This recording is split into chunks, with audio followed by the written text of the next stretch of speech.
Midnight intercept.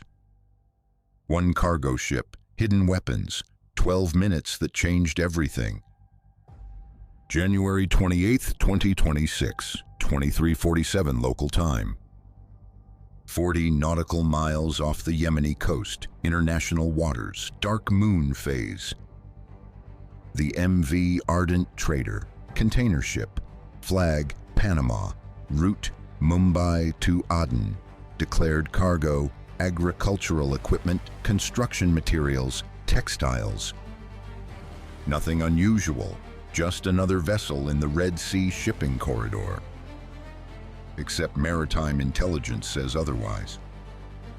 British signals intercept suggests dual-use cargo. American satellite imagery shows suspicious loading patterns in an Iranian port 3 weeks ago. Israeli intelligence confirms weapon shipment destined for Houthi forces. The vessel isn't carrying tractors, it's carrying missiles. Special Boat Service, SBS, receives the order. Interdict the vessel. Seize the cargo. Gather evidence. Time on target, midnight. Mission window, 15 minutes before the ship reaches Yemeni territorial waters. HMS Lancaster tracks from 12 miles out. Type 23 frigate, full blackout conditions, sea state, moderate, visibility, poor. 2 Merlin helicopters lift off, fast ropes ready, assault teams briefed. This is Red Sea Doctrine in action. When diplomacy isn't fast enough, special operations fill the gap. The commandos fast rope onto the deck at 0:03 a.m. Then everything accelerates. The approach. Let's understand what leads to a midnight boarding operation. Intelligence develops over weeks. Port surveillance in Bandar Abbas, Iran. Shipping manifests that don't match cargo weight. Heat signatures suggesting munitions storage. The MV Ardent Trader departed Iran on January 10th, stopped briefly in Karachi, crew change, fuel resupply, then headed west toward the Red Sea. British intelligence flagged the vessel on January 15th. Too many inconsistencies. Owner company traced to shell corporations, previous voyages to conflict zones. But suspicion isn't enough. International law requires evidence. Boarding a vessel in international waters needs justification. The breakthrough came 48 hours ago. Intercepted communications between ship's captain and shore contacts in Yemen. Coded language. References to special delivery and tools for the project. Combined with satellite data showing the vessel's holds, contain cargo denser than agricultural equipment should be. That's actionable intelligence. The UK coordinates with US Central Command. The vessel must be intercepted before it reaches Yemeni waters. Once there, sovereignty protections apply. The window closes. HMS Lancaster shadows the target. Submarine assets track from below. P-8 Poseidon maritime patrol aircraft circles overhead.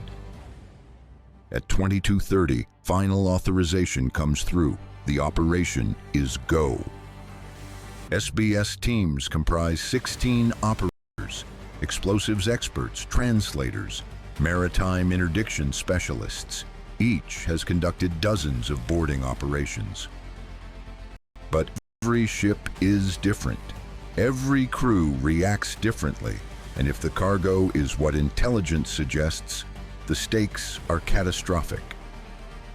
One ship carrying 200 tons of missiles could sustain months of attacks on shipping, naval vessels, and regional infrastructure. Would you authorize the raid knowing it could trigger an international incident? This is the calculus of maritime interdiction, where law, intelligence, and force meet at sea. The assault. 1:03 a.m. Ropes drop, boots hit deck. The crew reacts immediately, not the reaction of innocent sailors. This is resistance. Crew members scatter. Some head below deck, others move toward secured compartments. The ship's captain issues rapid orders in Farsi. SBS operators move fast, secure the bridge, lock down engineering, control the crew. Flashbangs detonate, non-lethal but disorienting. Shock and speed, that's the doctrine. One crew member draws a weapon, AK pattern rifle. He fires twice, rounds go wide. Suppressed return fire, target down, non-fatal shots. The operator moves on.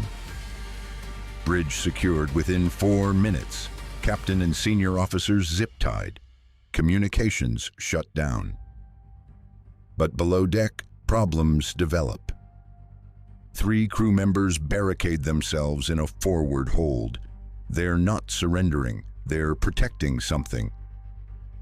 The SBS team leader assesses, breach the compartment, risk damaging whatever's inside, or wait them out. No time to wait. The ship is still moving, still getting closer to territorial waters. Breaching charges placed. Controlled detonation. Door blows inward. The team floods in. Close quarters battle, tight corridors, poor lighting. Gunfire. Muzzle flashes in darkness. 3 hostile crew members engage. The firefight lasts 90 seconds. Feels longer. 3 crew members neutralized. 2 SBS operators wounded, non-critical injuries. The compartment is cleared. And there it is. The cargo. What they find below deck justifies everything. Wooden crates stacked floor to ceiling, stenciled markings in Farsi, military-grade packaging. The weapons specialist cracks open the first crate. Iranian 358 surface-to-air missiles, 24 units, range 8 kilometers, lethal to helicopters, drones, low-flying aircraft. Second crate, Delavia anti-tank guided missiles, 32 units, Russian Kornet variants, capable of destroying armored vehicles at 5 kilometers. Third crate, Kasef 2K anti-ship cruise missiles, 16 units. These are the weapons that struck the convoy at Bab el-Mandeb 2 weeks ago. The team photographs everything, serial numbers, manufacturer codes, every detail documented. Fourth crate, rocket-propelled grenades, hundreds of them, warheads, launchers, ammunition. Fifth crate, man-portable air defense systems, SA-24 variants, infrared-guided, deadly against aircraft. The count continues, crate after crate. The ship's holds contain 200 tons of advanced weaponry. Not small arms, not improvised weapons, state-manufactured military hardware designed to kill at range. According to maritime interdiction protocols, this cargo violates UN Security Council resolutions. It constitutes arms trafficking to a designated conflict zone. The evidence is overwhelming. But gathering evidence and securing it are different challenges. Who controls this sea? A. International law. B. Regional powers. C. Whoever has the strongest navy. Right now, the answer is C, backed by Special Operations Forces. The holdout. But what happened inside the engineering space shocked the assault team. 4 more crew members discovered in the engine room. They're not ship's crew, they're IRGC, Iranian Revolutionary Guard Corps. Military personnel embedded on a civilian vessel. That changes everything. The IRGC operatives aren't surrendering. They're armed with automatic weapons and grenades. They've fortified their position among the machinery. The SBS team leader radios HMS Lancaster. Situation escalating. Need instructions. The response is immediate. Secure the vessel, minimize casualties, preserve evidence.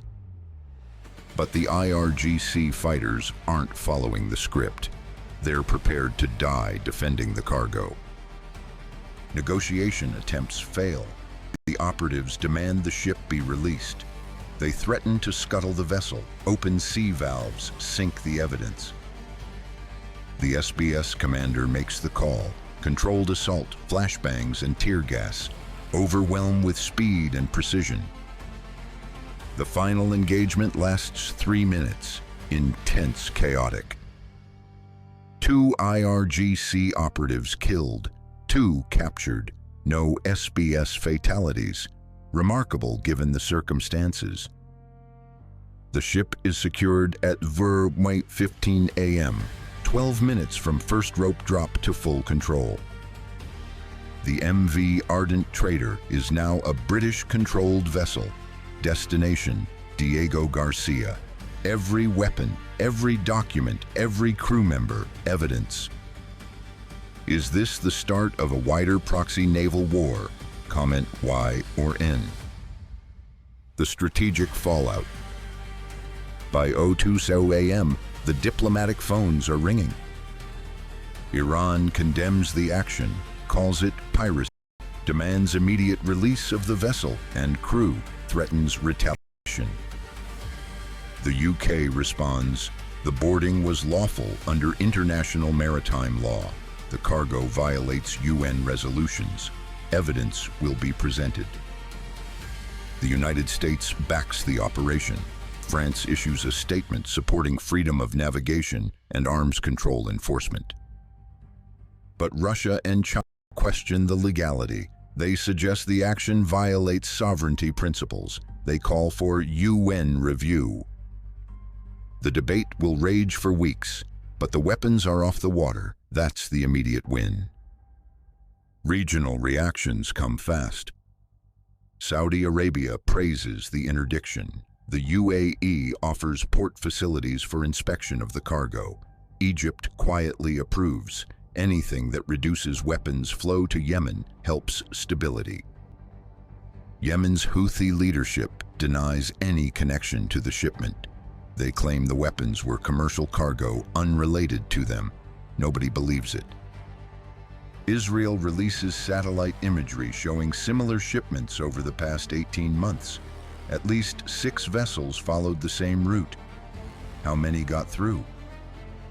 The economics of interdiction become clear. One successful mission might stop 200 tons of weapons, but intelligence suggests a dozen ships have made similar runs in the past year. This isn't a one-time event. This is a logistics network, an arms supply chain operating across international waters. Stopping it requires constant presence, continuous intelligence, repeated operations. The UK announces increased maritime patrols in the Red Sea. France commits additional naval assets. The US expands aerial surveillance. But every interdiction carries risk. What if next time the crew fights harder? What if the ship is closer to territorial waters? What if Iran provides armed escorts? The escalation possibilities are endless. The evidence. Diego Garcia, January 30th. The MV Ardent Trader sits at anchor. UN inspectors document every weapon. Final inventory, 358 missiles, 180 Delavia ATGMs, 62 anti-ship missiles, 840 RPG rounds, 32 man-pads, 12 tons of small arms ammunition, encrypted communications gear, military maps, targeting data. Street value in a conflict zone, $400 million. Strategic value, immeasurable. These weapons could have sustained attacks for 6 months. Aircraft shot down, ships struck, ground forces targeted. The interdiction removed a significant military capability from the battlefield before it arrived. Intelligence analysis of the captured documents reveals the network: Iranian production facilities, shell companies handling logistics, payment routes through third-party banks, coordination with Yemeni contacts. It's not just one shipment, it's an operation, planned, funded, executed with state resources. The IRGC operatives refuse to talk, but the evidence speaks for itself. Forensic analysis of the missiles shows they were manufactured within the past 8 months. Recent production, fresh from Iranian factories. The UK presents the findings to the UN Security Council. Photos, serial numbers, testimony from the crew. The case is comprehensive. Iran denies everything, calls the evidence fabricated. The captured operatives are civilian contractors. The weapons are agricultural equipment misidentified. The propaganda war is predictable, but the physical evidence is undeniable. What breaks next? Arms smuggling routes, diplomatic relations, or regional stability? The doctrine lesson. Red Sea Doctrine teaches, control at sea isn't just about warships. It's about intelligence, interdiction, and disrupting enemy logistics. The MV Ardent Trader operation succeeded because of weeks of intelligence work. Satellite tracking, signals intercept, human sources, all feeding into one decisive action. Naval power includes the ability to project force anywhere, anytime, to stop threats before they reach their destination. But it also reveals vulnerabilities. How many other ships are currently transiting with similar cargo? How many slip through surveillance gaps? The Red Sea sees 30,000 vessel transits annually. Inspecting even 1% requires massive resources. This is the challenge of maritime security. Vast areas, limited assets, endless potential threats. The aftermath. 6 weeks later, shipping continues. The weapons are cataloged. The crew faces prosecution. But the supply network adapts. New routes, different flags, better operational security. Iran continues producing weapons. Proxies continue needing them. The demand hasn't changed. What changed is awareness. The international community now knows these shipments happen regularly. The diplomatic pressure increases. The UK shares intelligence with allied navies. Coordination improves. More vessels get flagged. More interdictions become possible. But perfect security is impossible. Some shipments will get through. The question is how many and how much damage they'll cause. This is modern naval warfare, not battleship engagements, logistics interdiction, intelligence operations, special forces in the dark. The MV Ardent Trader won't be the last vessel boarded in these waters. It's one operation in an ongoing campaign. Trade routes, missiles, and war, Red Sea Doctrine. Final assessment.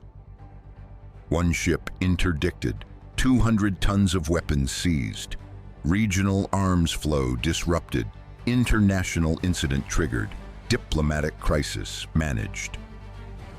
The operation demonstrated what's possible with good intelligence and decisive action, but it also revealed the scale of the problem. Will more vessels be intercepted? Will Iran change tactics? Will the diplomatic backlash deter future operations? These questions define the future of maritime security in the Red Sea. Subscribe to Red Sea Doctrine, where sea power decides everything. The next arms shipment is already loading. The next interdiction could happen tomorrow. The battle for control of these waters continues beneath the surface. Stay informed, stay ahead. Red Sea Doctrine, where midnight operations decide who controls the sea.